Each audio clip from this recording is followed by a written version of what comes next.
दिंडी सोहळा ओनली समाजसेवा बहुउद्देशीय संस्था बार्शी या संस्थेचे संस्थापक अध्यक्ष राहुल वाणी यांच्या घरी श्री संत गजानन महाराज संस्थान शिवनी पिसाते पंढरपूर तालुका लोणार जिल्हा बुलढाणा दिंडीचे आगमन झाले असून या दिंडीसाठी ओनली समाजसेवा बहुउद्देशीय संस्थेच्या माध्यमातून महाप्रसादाचे आयोजन केले होते। या कार्यक्रमास बार्शी शहर नगर परिषदेचे सीओ बाळासाहेब चव्हाण यांच्या हस्ते पूजा करण्यात आली।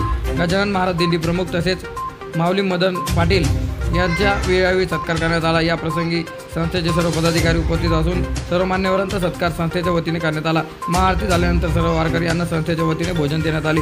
सर्वांनी महाप्रसादाचा लाभ घेतला। यावेळी बोलताना माऊली मदन पाटील महाराज यांनी आपल्या भावना व्यक्त करत आमच्या यशोचित सन्मान व जेवणाची उत्तम प्रकारे सेवा दिली त्याबद्दल संस्थेचे कार्य यापुढेही आमच्या स्मरणात राहील असे संस्थेचे संस्थापक अध्यक्ष राहुल वाणी यांच्याशी बोलताना त्यांनी भावना व्यक्त केल्या।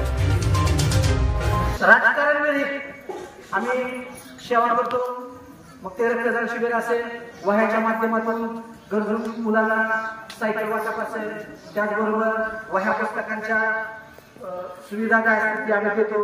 त्याचबरोबर कोण आजारी पेशंट असेल तर त्यांच्यासाठी आम्ही मदत करतो। त्याचबरोबर वारकरी संप्रदायाचे मंडळ आहे त्यांचे बी अनाथ मुलं आहेत, त्यांना सुद्धा आम्ही प्रत्येक वर्षी गहू तांदूळ जे आमच्या पद्धतीने त्यांच्या मागणीनुसार आम्ही त्या ठिकाणी त्यांना देण्याचा प्रयत्न करतो। आणि आमच्या संस्थेचे अध्यक्ष यांच्या विचारात या दिंडीचं सेवा करण्याची आम्हाला संधी मिळते। त्याचबरोबर बार्शी शहरामध्ये आपले आमच्या बाळासाहेब चव्हाण साहेब आहेत, त्यांना सुद्धा माहिती आहे की आमच्या ओली समाजसेवेचं काम आम्ही तळागाळातील लोकांपर्यंत जाऊन करतोय। आणि आज या ठिकाणी मी विनंती करतो संस्थे